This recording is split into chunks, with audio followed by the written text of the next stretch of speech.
này, vơi đi bao ác nghiệp, từ vô thủy đến nay.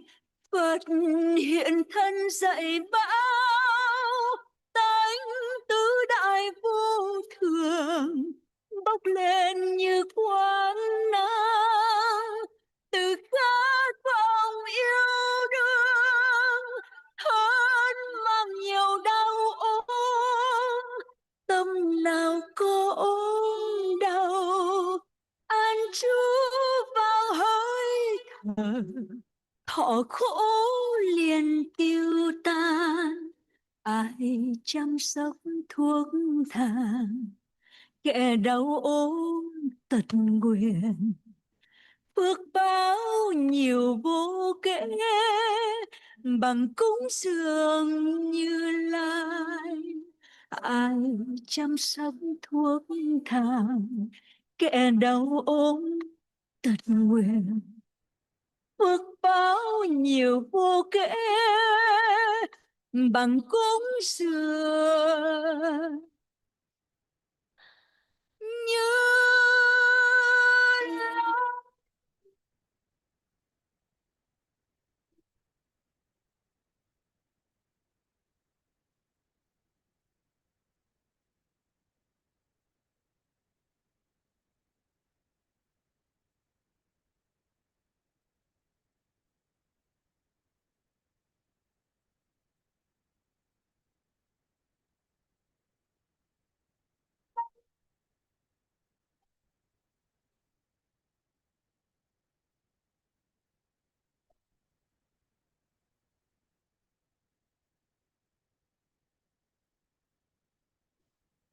Xưa mai hầu Thế Tôn vào thổ, nhìn dáng người rạng rỡ, thấy tự hào biết bao. Nhớ lời mẹ dạy bảo, chắp tay hỏi Phật Đà, người làm đấng xuất thế, gia tài hãy cho con. Nam Mô Ni Phật.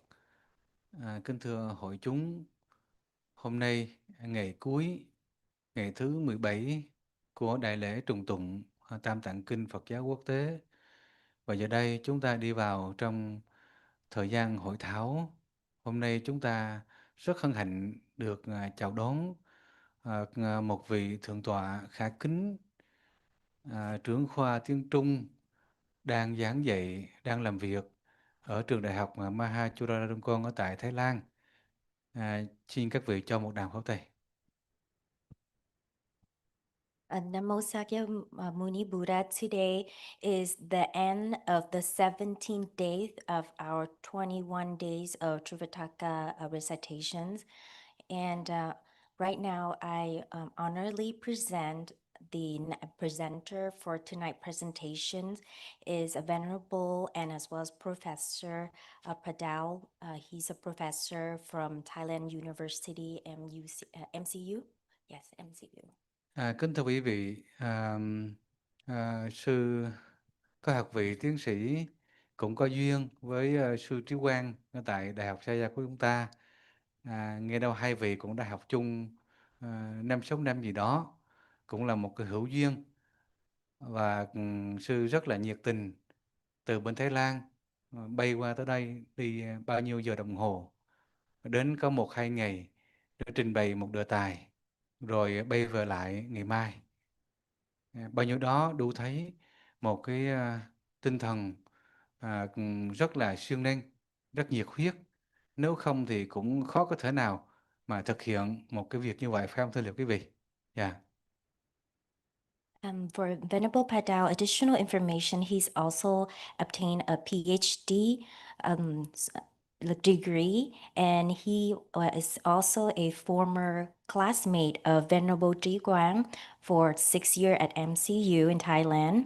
And as we can see, his presence here today, he has put a lot of effort, a lot of mind and spirit into our universities here, because he has put a lot of times coming here for a few days, and then tomorrow he will be back in Thailand. Kính thưa quý vị, Đại học Saya của chúng ta có pháp lý tại tiểu bang California và đặc biệt là được SLC à, chấp nhận cái hồ sơ gọi là thể chế đại học của chúng ta. Và đây là một cái tin rất là vui. Và do vậy mà sang năm 2027 tháng 5 thì chúng ta đã kết thúc cái khóa học lớp triết học Phật giáo. Do vậy cho nên ngày hôm qua thầy cũng có mấy phút gặp sư Padao để thầy muốn tặng cho trường đại học ở bên Thái Lan 10 suất học bổng và được sư Padao rất là hoan hỷ đón nhận cái tinh thần của chúng ta. And so first of all is that our school, we have the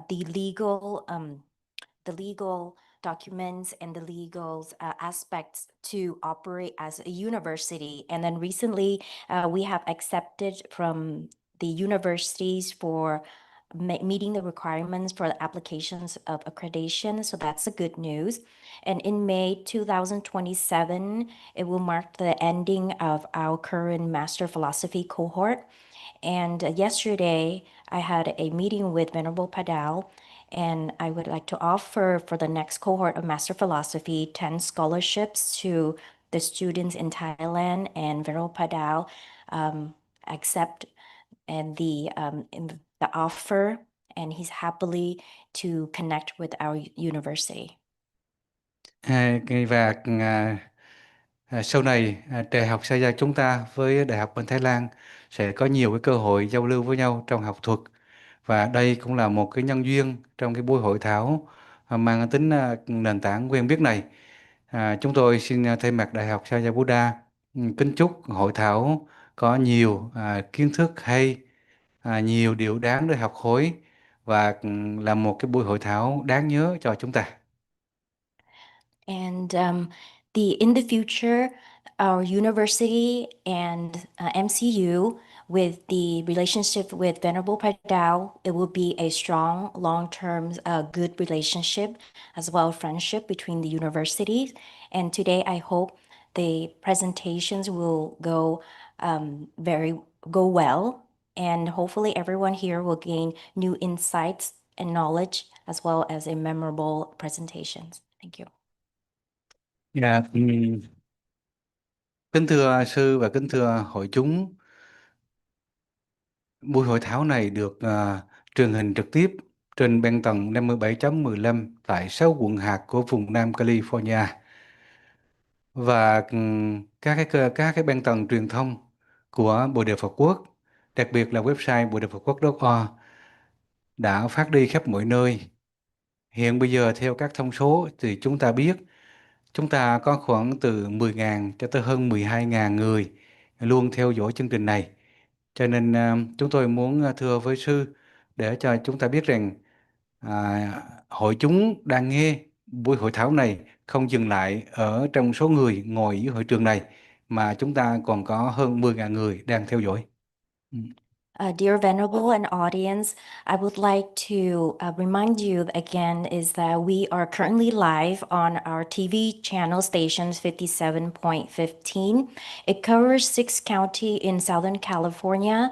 Besides us here present in the presentations hall, but then we also live broadcast on a lot of different media platforms, including our own website, bodhifakbook.org, as well as Facebook and other media platforms such as YouTube.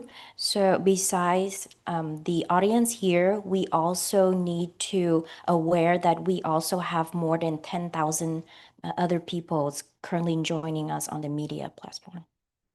Giờ đây xin mời giáo sư hiệu trưởng lên phía trên để mà giới thiệu sư diễn giả và kính chúc hội thảo thành công tốt đẹp. Right now, I would like to leave the stage to Professor Victor to give a short, brief introductions for the Venerable Padao for our presentations, and I hope everyone will have a great presentation tonight. Thank you.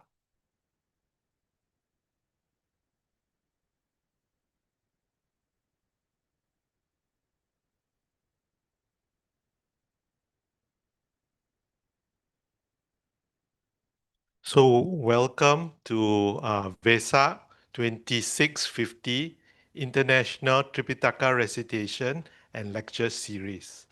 Today, we have a very rare treat. We have Venerable Dr.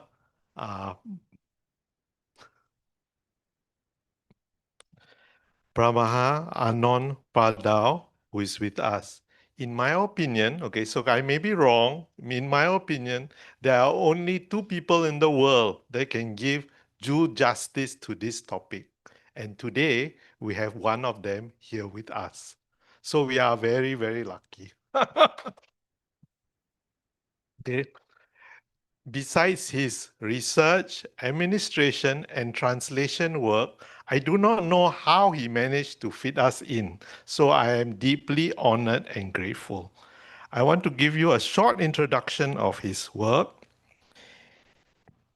He is the assistant professor at the International Buddhist Studies College, IBSC, of Mahachulalongkornrajavidyala University, which is for short MCU.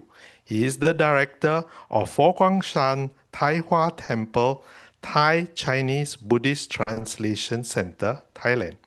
The director of the MA in Buddhist Studies, Chinese program at the International Buddhist Studies College, IBSC of Mahachulalongkorn, MCU. He has many publications. Okay, I cannot finish. If we did that, that would be the only, if I go through his publications, that would be all of tonight. So we want to hear him actually. I'm going to just highlight his Chinese to Thai and his Thai to Chinese translation works. Okay, so there is the Thesis of Dhamaraja 2015. There is the Voluntary Minds and Sustaining Their Development and Virtuous Dharma Discourses of 2018. There is the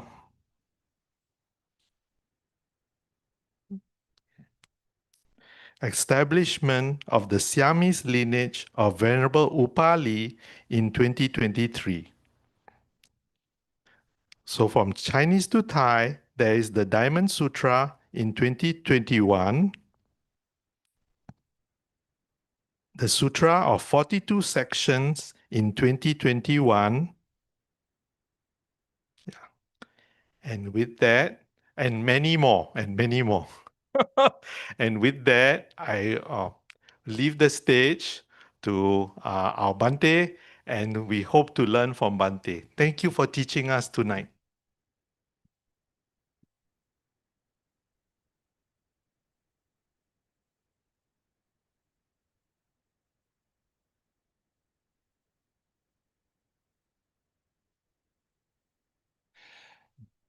Respected most venerable Yuan Chao and Professor Dr. Victor, or Professor and ladies and gentlemen, good evening. I'm very grateful for Sakya Buddha University invite me to give a lecture today. And the topic I will share for everyone in this night is the comparative studies of the Pāli Canons and the Chinese Canon. Why I'm select this topic? Because this is concerned to my background. I'm come from the Theravada traditions, but I'm very interested about the Chinese Canon. So try to do a translate from Chinese to Thai and from Thai or Pali to Chinese. And normally I lecture for my student in Thailand to focus about this area. So this topic also includes about my study area. First of all, I would like to introduce my name. Why I use this Anando? Because most venerable Yuan Zhao and Professor use a Padao, right? This is follow the passport surname. But my Buddhist name follow the Anando, this name. Okay, everyone can call me Ajahn Anon or Ajahn Anando, that's okay. Okay, we start about the content we talk today. What we compare between Pali and Chinese. I will follow in 4 topics: Vinaya Pitaka, Sutta Pitaka, Abhidhamma, or Sastra Pitaka, and like some kind of meditation techniques. I cannot to explain every topics because each of topic is quite is quite big. I just only show some kind of idea and some example of the canon between both Pali and Chinese. When we talk about the Tipitaka, right? They have the Chinese Tipitaka and Pali Tipitaka. In Chinese system and Pali system is quite different. For example, when we talk about the Pali system, we start by the Vinaya, Sutta, and Abhidhamma, right? The step by step. But in Chinese or in Mahayana tradition, start by the Sutta, Jing, Lü, Lun, right? So sometimes I will use Chinese. Some of you maybe know well in Chinese, so I will mix more by English and Chinese. Jing, Lü, Lun. Jing is mean the Sutta. Lü is Vinaya, and Lun sometimes is mentions about the Abhidhamma, and sometimes is mentions about the Sastra. So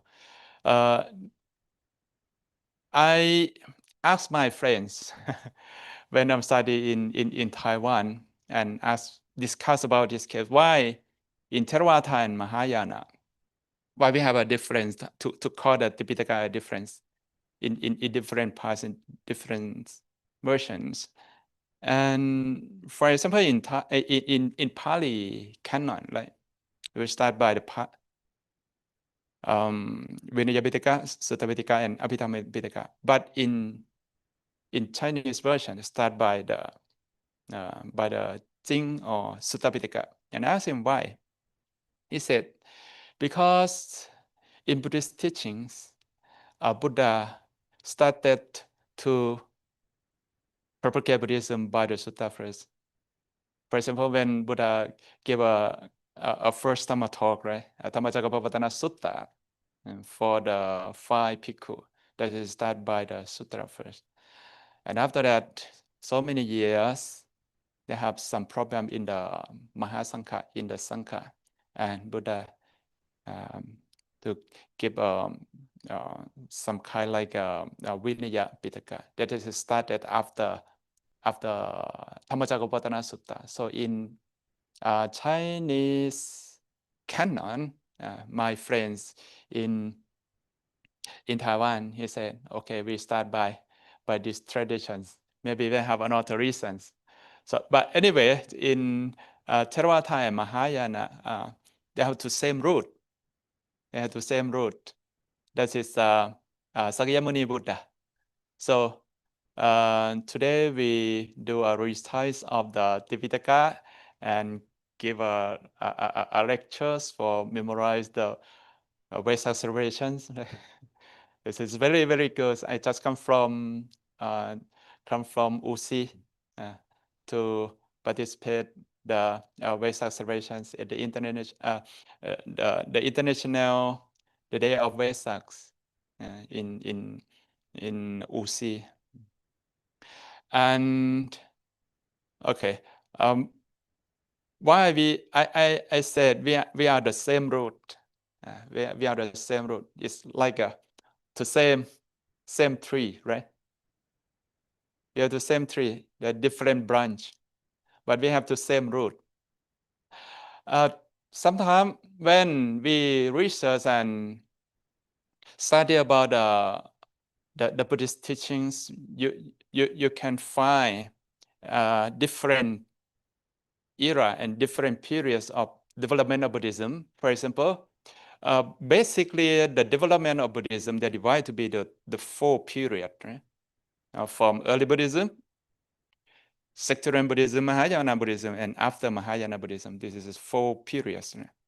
Right? For the early Buddhism, that is before the Asoka period, after before about Buddha, after Buddha passed away, to the sectarian Buddhism. Sectarian Buddhism approximately after Buddha passed away 200 or 300 years in Asoka period. This is before this period, it belonged to the early Buddhism.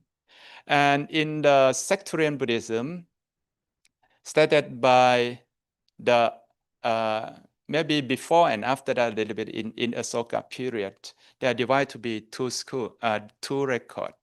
In Pāli record, there are 18 schools, like Tipavamsa, Mahavamsa, and Samantapasatika in this canon. And in other canon, like in Sanskrit record, and after that, Most Venerable Xuanzang, when he went to Nalanda and brought this canon back to China and translated this book into Chinese in the name of the Ipu Zhong Lun Lun, or Samanya Peto Prajana Chakasastra, record about 20 or 21 schools.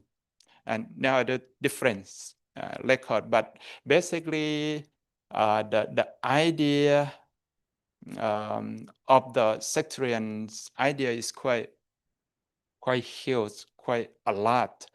So we cannot to compare with each of the Buddhist school. And after that, after Buddha passed away, approximately 500 to 600 years, this is the time of Mahayana Buddhism. And after that, close to the 10,000 years, maybe before that, this is the after Mahayana Buddhism. This is the development of Mahayana Buddhism. So when we talk about the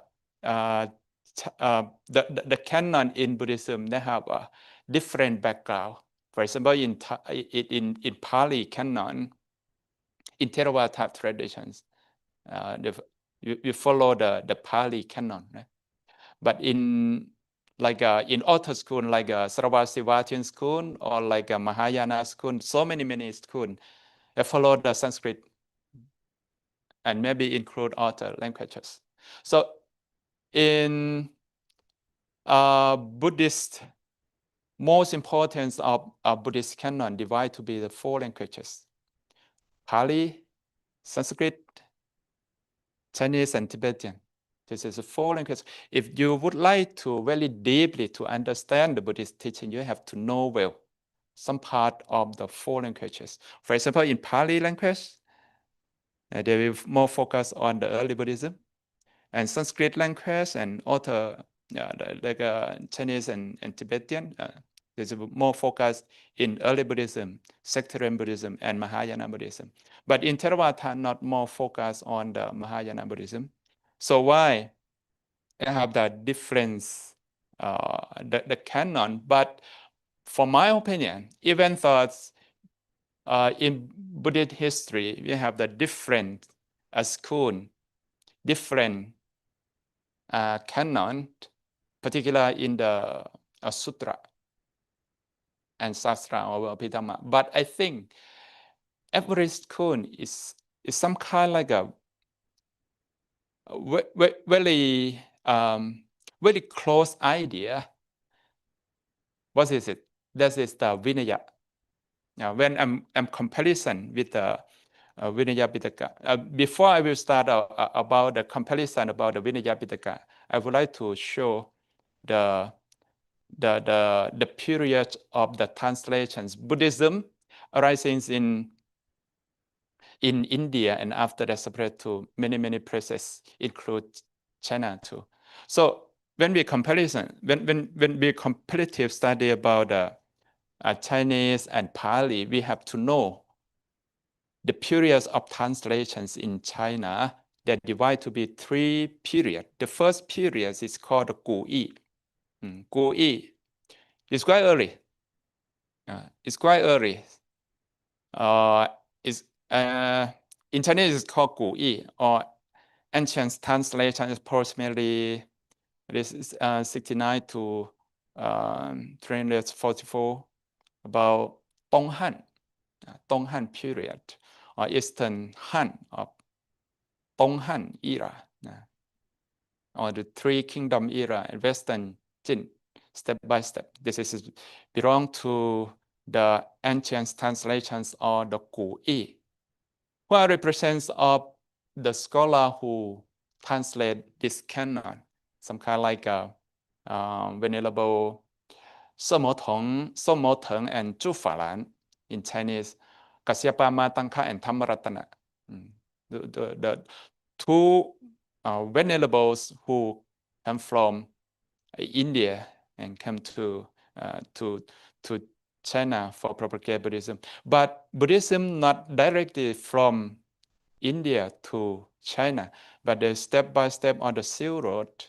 Buddhism on the Silk Road, they have a lot of the evidence about the archaeologists, about the Buddha image and so on.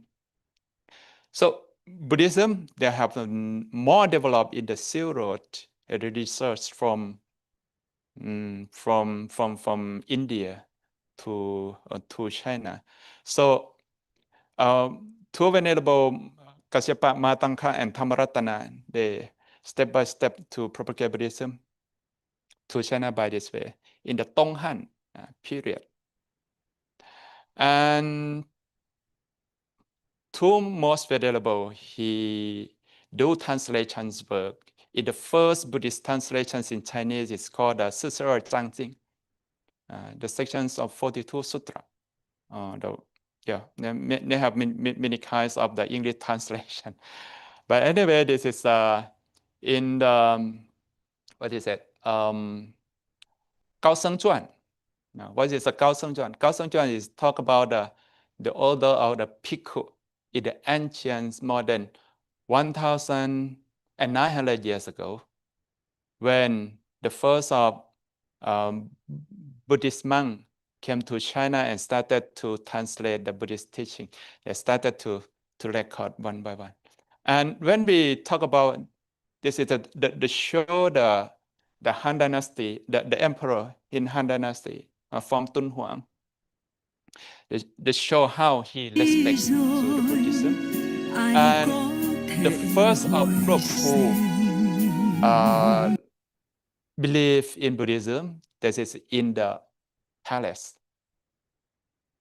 This is because the Han Mingdi, the emperor Han Mingdi, he sent some kind of the layman to search the Buddhism, and invite two most venerable Kasyapa, Matangka, and Thammaratana, and some kind of canon, brought them to Luoyang, Baimasi, White Horse Temple in Luoyang province, and started to propagate, to do the Buddhist translations and propagate Buddhism.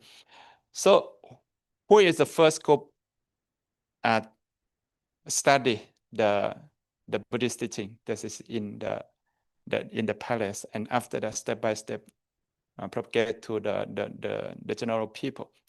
So when we make comparisons about the propagation Buddhism in Pāli Canon and in Chinese history, Chinese Buddhist history, we can find in Theravada traditions, like the story of the Buddha, right? We can find Buddha started to propagate Buddhism by for the first group Panchavakkhya, right? 5 Bhikkhu, and after that, step by step to propagate to the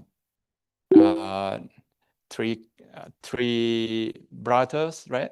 And after that, there was propagate to the Yasa and Pimbisara king. Right? So you can find Buddha start to propagate Buddhism by it's quite low people, and step by step to the up and up to the Pimbisara.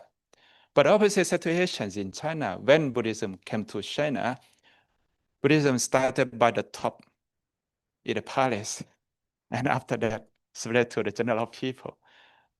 So you can find this idea from the Chinese canon, like sections of 42 sutta. So this is the first period, and the second period, Venerable Kumara Shiva. Venerable Kumara Shiva, he translates a lot of the Mahayana Buddhist text and includes some kinds of the Nikaya canon as well.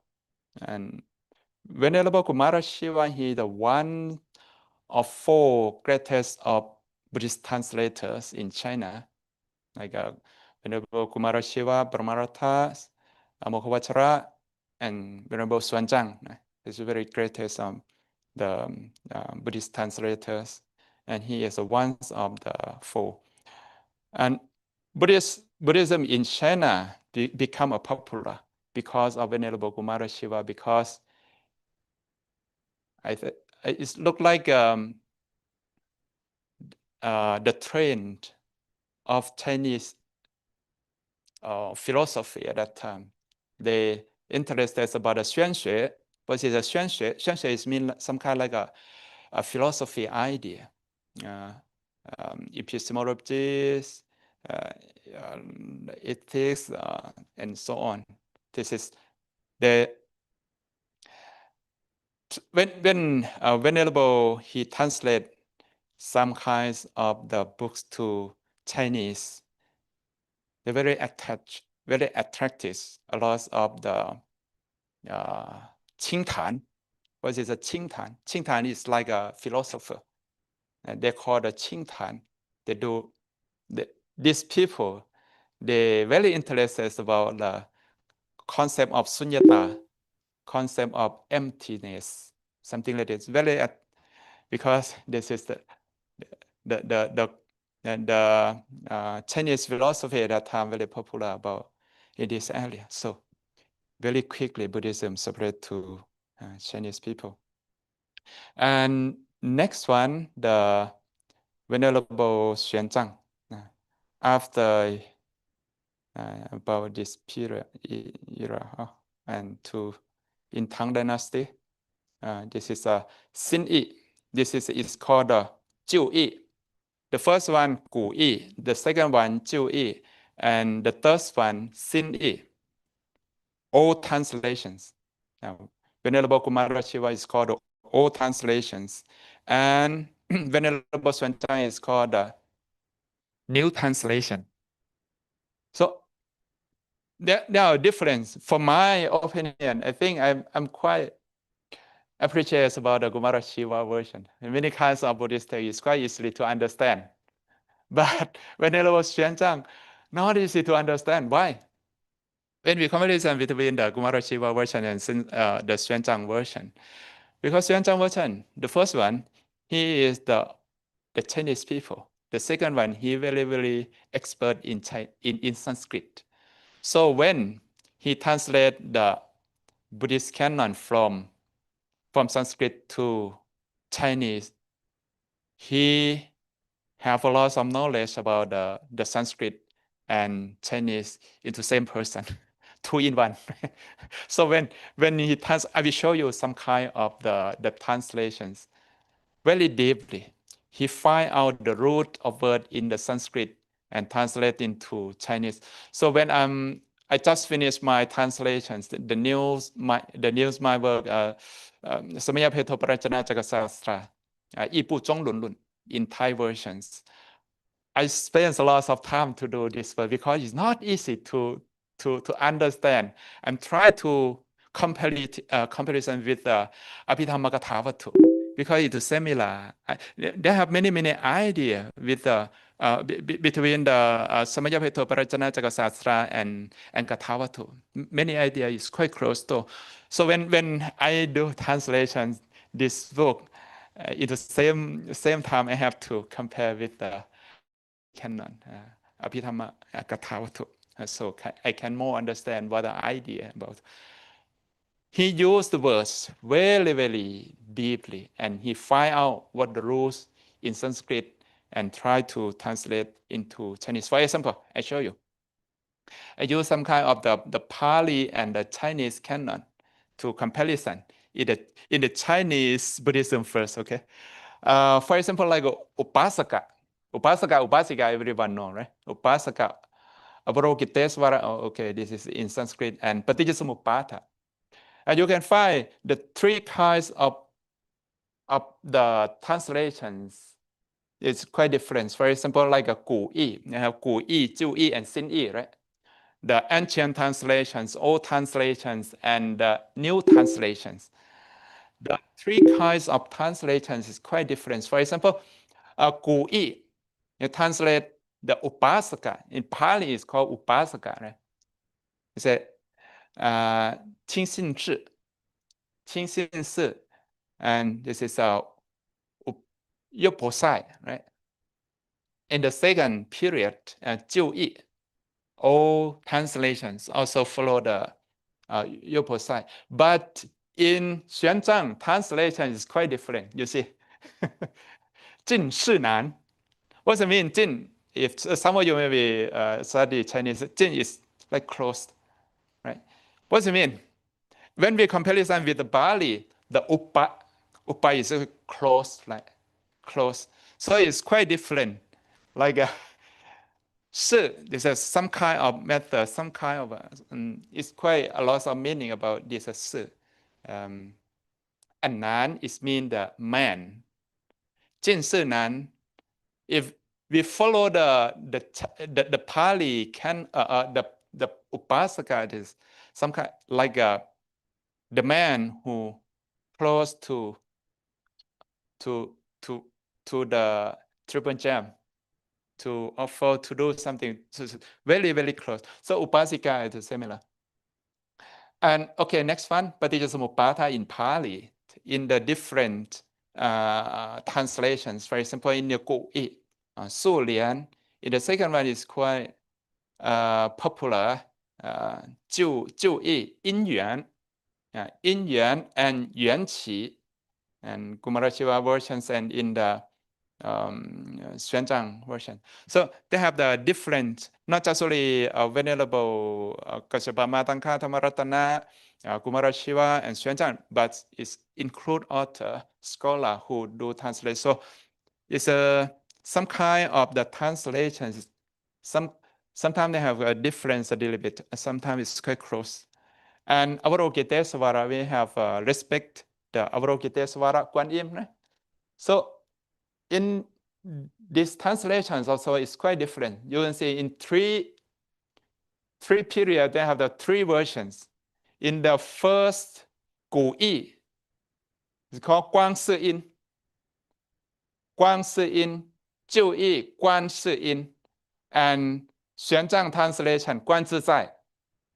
Guan Zhi Zai Pusa Xin Sen forever. Yes, some of you can read the Xin Jing, right? Hasutta, this is started, this version is quite, when we recite the name, this version is quite popular. But anyway, in the general we use a Guan Si Yin, right? And so this is a difference. Even though it's the same Pali or same Sanskrit, but when they do translation, it's quite different. Yeah. Okay. In the Vinaya Pitaka, okay, quickly. Vinaya Pitaka started by the sections of 42 Sutta, Sisara Changjing. In the Sisara Changjing, they have to show the evidence, the principle, the Patimokkha of the Bhikkhu Patimokkha. In the early Zen Buddhism propagated into China, they have 250. In Theravada tradition, 227, right? But in Mahayana tradition or Chinese tradition 250. So you can find this one. This is one, the 250 precept. This is to show the early of Chinese Buddhism when we talk about the Vinaya Pitaka. And you have the I use some kind of the and when comparison with Chinese Buddhism of the school, it's quite famous school like the Vinaya Pitaka. For the first one, Sangzubu, Theravada. And when comparison, this is THE is come from the Theravada. The second one, Tamakupata, Mahisasaka, Murasarava Satyavata, Mahasanghika, Tibetan. This is and THE is come from the Theravada and Kaspika Vata. Each of the Patimokkha of the Bhikkhu is quite different. You see from the start of the top one, Parachika, Sankhatisesa, Aniyata, Nisakya, Pachitaya, Patitesaniya, Sekya Vata, Sekya Vata, and Atikarana. Why I say we have the same rule? In my opinion, particularly when we focus on the Vinaya Pitaka, very, very similar idea. But when we talk about the sutta, why I say we have the same rule? In my opinion, but when we focus on the Vinaya Pitaka, for example, nowadays the Mahayana traditions, right? We follow the second one, Tamakupata. But when we focus on the Vinaya, for example, nowadays, so when we see the first one, Parashika 4, Sankhatisesa 13, it's similar. It's of course very, very similar. Aniyata the same. We see Nisakya is the same. Parashika 4, Sankhatisesa the difference from the Pachiti. Very similar. In Theravada 92, Nisakya is the same. Mahasanghika 92 as well. And the difference author is 90, but it has an 4, the same, all school the same.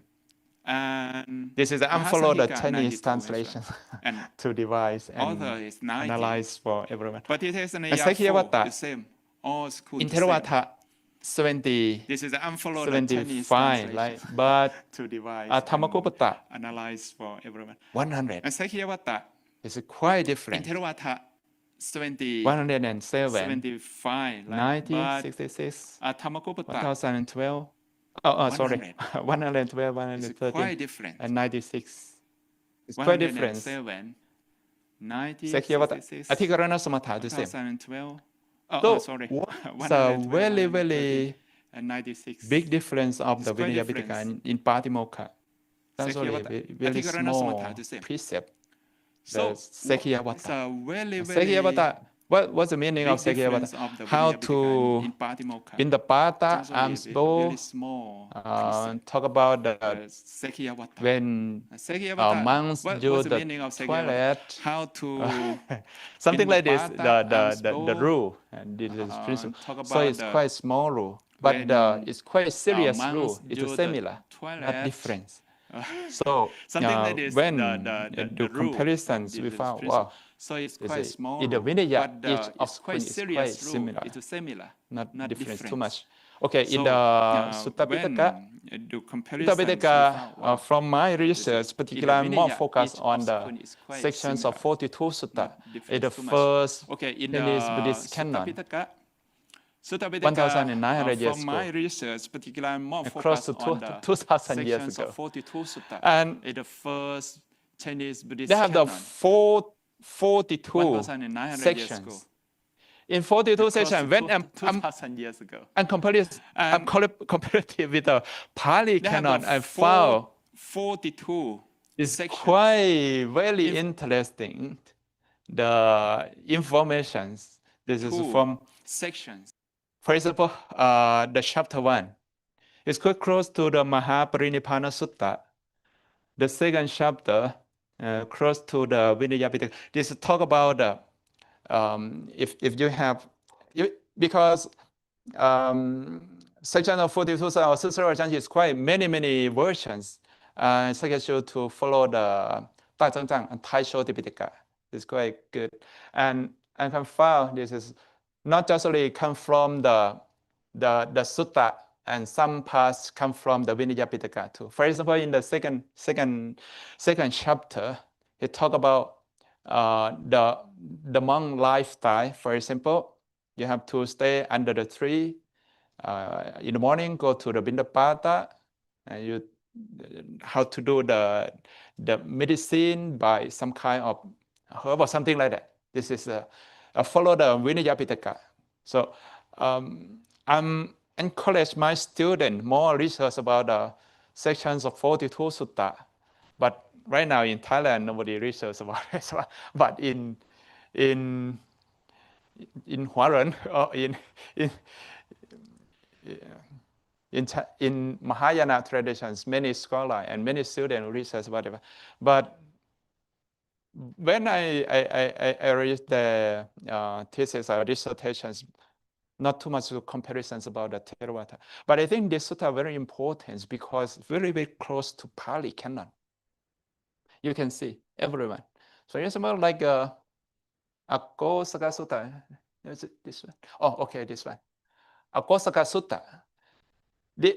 In the chapter 6, you have someone not very happy talk with the Buddha, and Buddha used the Akko Saka Sutta to do a metaphor. You have someone to give you a head speech how to organize or how to control your mind. Then he said, if you have some relative come to your home, how to take care of them, to use the food, use the water. If they not take this food, how to use, how to manage. Okay, I will take back and did by myself. And Buddha said, okay, your HP to similar. I'm not accept this HP back to you. So for example, something like this. It's very, very simple. It doesn't mean every word is similar with the Pāli Canon, but the essentials of idea and content is similar. We can find some from Pāli. So from my research, they have some sections I cannot find in Pāli, but basically we can find from like a Dhammapāta. It's quite a lot of Dhammapāta, Puttanta, goes so many. You can read by yourself. So this is when the early of Chinese Buddhism, particularly from the Venerable Kassapa Matangkan Thamaratana, translated the first sutta, Sutra chanting into Chinese, and Pāli Canon is quite linking idea. But after that, for example, like Venerable Thammagasema started to propagate the Mahayana Buddhism. A lot of canon is quite different. And it's quite very popular idea, not one. This is after the Sutra Jangjing as the section of 42 Sutta. This is the Akama Canon. Akama Canon in Chinese they have the 4 Akama, right? But in Pāli they have the 5 Nikaya. 5 Nikaya and 4 Akama. Now, and when do comparisons, Professor Lanjifu, he do the comparison. Tirakakama, they have the 30 Sutta. Tikhanikaya 34. Matthayakama, 中阿含、长阿含、中阿含、杂阿含、增一阿含。Matthayakama 222 Sutra and Majjhima Nikaya 152. Sangyutta Kama 1362 and Sangyutta Nikaya 2875. Ekottara Kama 472, Anguttara Nikaya 2198. So this is quite different. And Khuddaka Nikaya in Pāli Canon. I have the 15 Sutta, not completed. Corresponding collections from the Akama. Actually, in the Chinese canon, I have some kind of like a Dhammapāta, right? 法句经 Dhammapatha in Pali also, but in Pali is included in the Khuddaka Nikaya, but they have the in the different record. Similarity and difference between the two traditions in Chinese and Pali. Thirakkhama 30 Sutra, you have the 28 Sutta correspond in the Tikha Nikaya. Samyutta Nikaya more than 1,362 Sutta. Only about the 1/3 Sutta respond in the Samyutta Nikaya, and 120 Sutta expressed in the Majjhima Nikaya. Madhyakama 222 Sutra. They have 96 Sutta correspond to the Majjhima Nikaya, and expressed in the Tikha Nikaya, Samyutta Nikaya, and Anguttara Nikaya. Ekottarakama 472 Sutta. They have the just only 135 of more than 400 is quite met to the Anguttara Nikaya in Pāli Canon. So this is when we comparison both of the Agama and Nikama. Why in the academic area mentioned this is belong to the early Buddhism, early Buddhist teaching, even in the Nikaya or Agama. Okay, in the part 1, Lun or Abhidhamma Pitaka, but today I'm not more focused and comparison between the nowadays when we talk about the Abhidhamma, they have the two systems, right?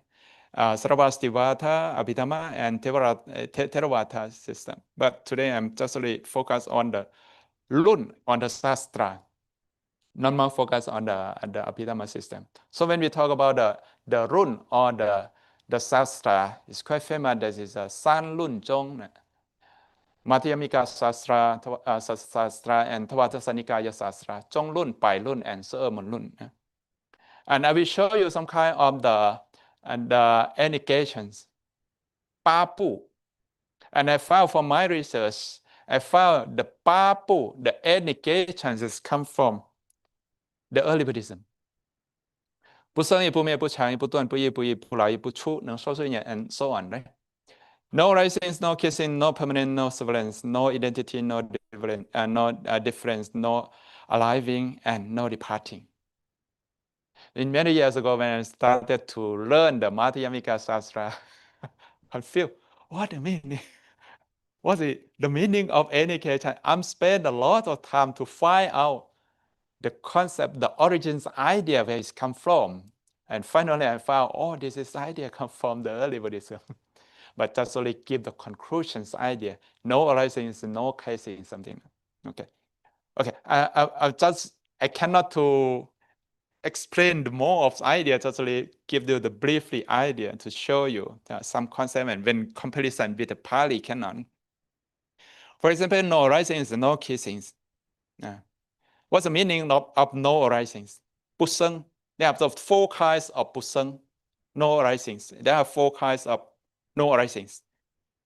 诸法不再生，亦不从他生，不共亦不无因是故诸无生。The Dhamma not arising by own self, not arising by author, not arising by both own self and author mixed together and arising, and not arising by no cause, no without cause. So this idea, when we see the Nagaroshana Karika and comparison with the Pāli Canon, in the 4 arisings, we talk about the no arisings, no kissings, right? The 4 kinds of no arising, the no arising, they have the 4 kinds of no arisings. And when comparison with the Pāli Canon, you can find this idea. Oh, okay, sorry. In the Qingmu Zhu, not too much to explain this idea. skip to the Pāli Canon. No arisings and no cases. Now, for example, when we talk about the Itapajayata, Patijasmuppata Yanchi, Imasami Sati Tang Hoti, Imasupatai Tang Pachati, Siyo Kupi Yos, Sun Kupi Sun. When A is, B is, right? A arisings, B arise. This idea, what's the meaning? Siyo Kupi Yos, Sun Kupi Sun. When A is, B is, this refer or reject of the kissing side. And next one, when we talk about the 死无故彼无，死灭故彼灭. When A is not, B is not. A kisses, B kisses. So this is a refer or rejects the arising idea. And another idea, I found the evidence, the 4 kinds of no arisings. No rising by oneself, no rising by author, right? No rising by both by oneself and author mixed together, and no rising by no causings. Now I here to got what, right? And you can find this idea from Pāli Canon, Ajayalakasapa Sutta in Pāli. What is suffering? The concept of arising in the early Buddhism, they have the more focus on the suffering. Where is arising? How the offering arises? I have someone asked Buddha, most venerable sir, could you give me the answer? The arising where is the suffering where is from? The arising from oneself? No. Buddha said no. Arisings by author? No. Arisings by both? Buddha said no. Arisings by oneself, by author, by both, and by not all. This is mean like a no cause arisings by this one, right? So no. This is the idea is quite an extreme idea. It's extreme idea, and Buddha used the Paticcasamuppada, dependent originations to answer. And Buddha give, okay, this is middle way. This middle way. So in the and started to talk about avicca sankhara, sankhara paccaya, vijnana, vijnana paccaya. Talking about dependent origination idea. So Buddhism, in early Buddhism, in Pāli Canon, not say everything arises by this way, this way, this way. No. We talk about the principle of the suffering. There's arisings by it. There's kissings by this way. There are anuroma and patiloma. Idea. Okay, this is from the Chā Hanjing. Sangyukata Kama is similar with Ajayalakasapa Sutta. Also talk about the suffering. how about suffering arisings? Okay, next one. We have a 5 minutes. Not too much time. 不长亦不短. Okay, 不长亦不短. 不长亦不短. This rejects about the no permanence and no severance, right? And this will show some kinds of idea in the Katyayana Sutta, in the Sanskrit. The Katyayana Sutta and in Pali it is similar. And talk about what the meaning of what the meanings of the existent and non-existent. And this in the early Buddhism reject this idea. 不长亦不短, no permanent and no severance. And he give more the idea what the meaning of the 经中之所说, the middle way. What is the middle way? The middle way, Buddha talk about this idea in the Katyayana Sutta, rejects the existent and non-existent idea, separates from existent and non-existent. And this is the right views.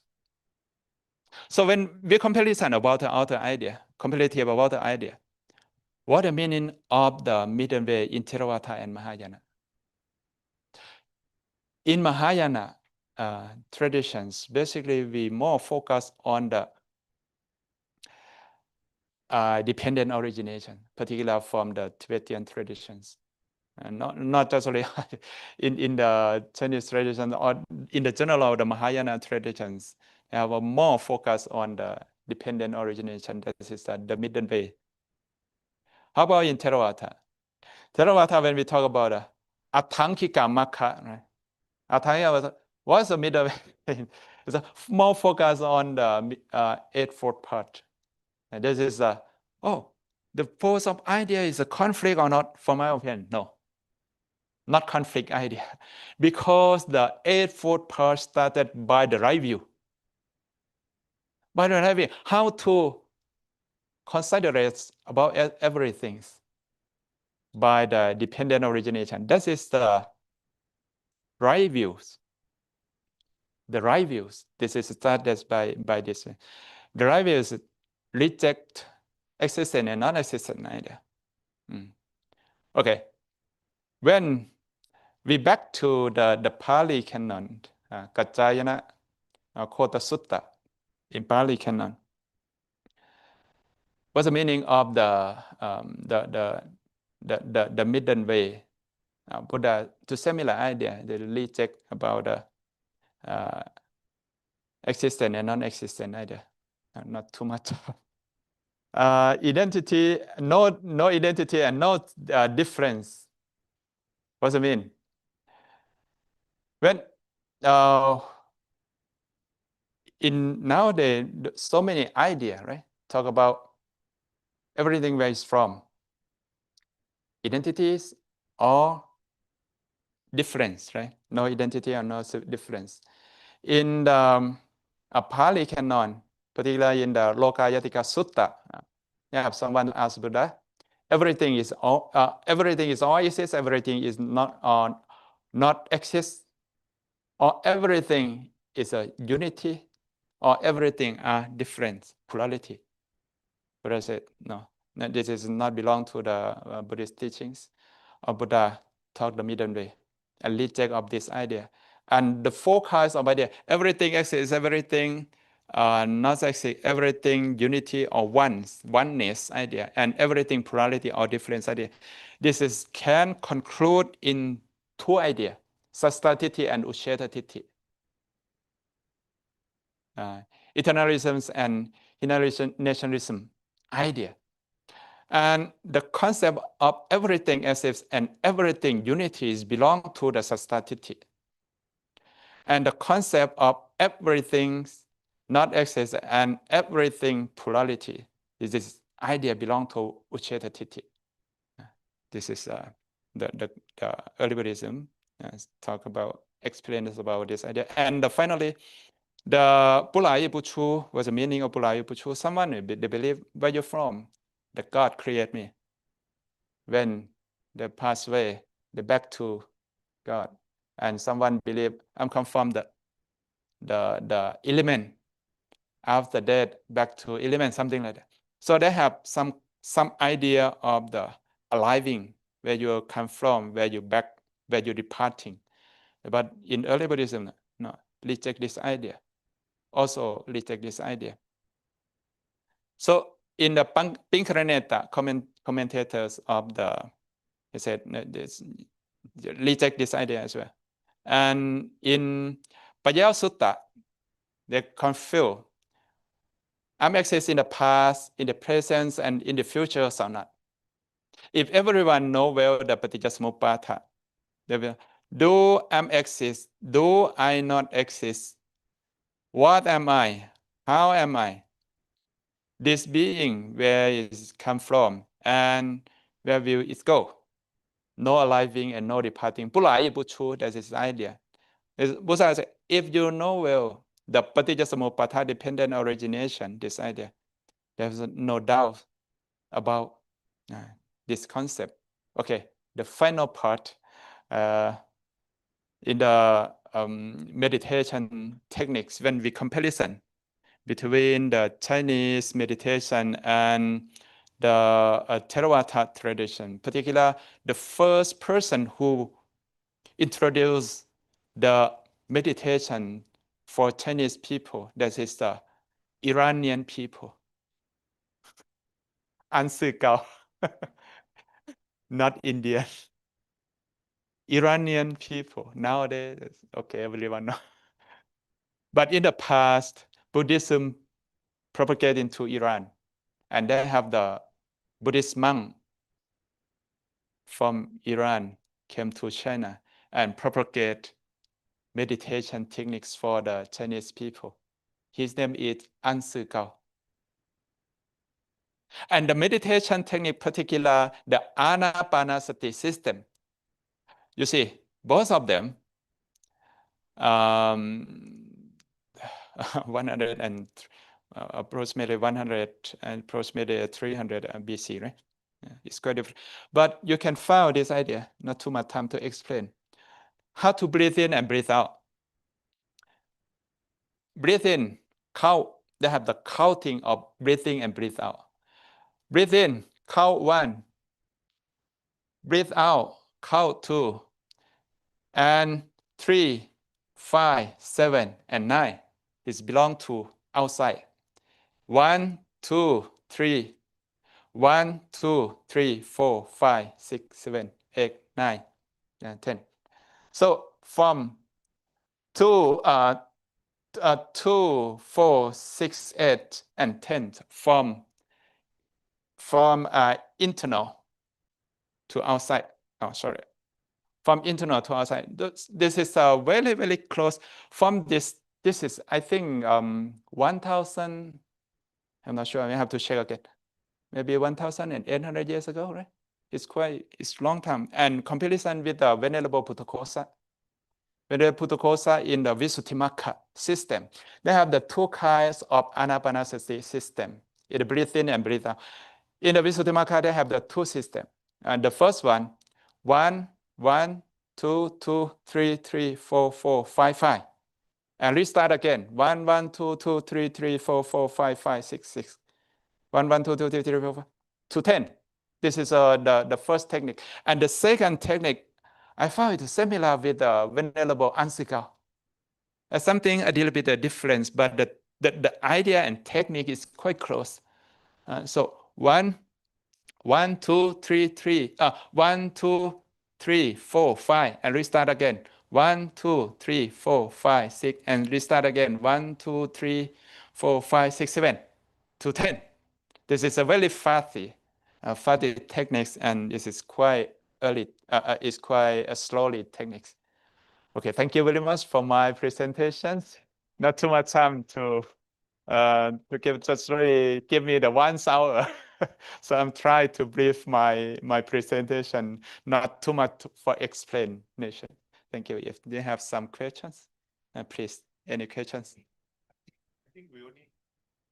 I think we have only time for one question. One question. Okay, one question. Yeah, I have one question. It's regarding the vineyard. So regarding the practical applications of manners category, like alms bowl, how to alms bowl, Theravada tradition has 75 rules, while Mahayana tradition has 100 rules. So what's the reason for this difference? Could the reasons be adaptation to a different culture, different country, or different era? Because I noticed that, the more serious precepts are the same, except for the minors one. Yeah, I can't really see. Yeah, 75 and 100. So what could be the reason? Thank you so much. Thank you very much. Really good questions. I also would like to know why there are different laws between the Theravada canon and Dhammakuppata canon, right? So I think some of idea they have more and we can I cannot say the origins of the rule. Maybe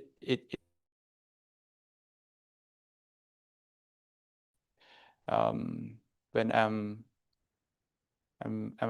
stay in America, everyone use a robe is quite different. You may be more let you more warm, and we more use a socks or something like that. Right? So we use more at the robe, for example. Yeah, maybe. And on the other hand, I think that the locations concerned and the national regulations. For example, in Thailand, not just only we have to respect the Patimokkha, and we have to respect the country law as well. So it's become too much. This is totally for my opinion, but basically we have to follow the Vinaya, the origins canon. And we have another how to say, it's called Quảng Lü, like the background each of the rule is quite different. So in Pāli Canon, not record, but they have record in the author school. In author school, not record like this, but in Theravada school, record like this. I found the one rule is quite very interesting. They have one rule in the Pācittiya, right? Not allow people, if some people who would like go to Venerable Ananda in Pāli Canon said, go to the palace for give the Dhamma talk for the women, right? In the palace and happen some situations. Venerable Ananda and go back because he saw something. But in Chinese record, it say this is belong to the Garutayi story started by the most Venerable Garutayi. Give a Dhamma talk for the female in the palace. But in Pāli Canon record, Venerable Ananda, this is some kind of, but the story is similar. Sorry, but the person is quite different. So I'm not sure how to give the very, very specific, how to say, the background of the sutta where it's from. Just really, okay, in the different traditions, we respect the origin of each of the canon. Thank you.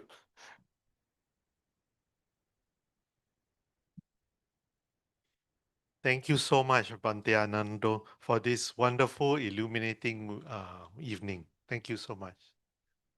Thank you. Good night, everyone. Thank you.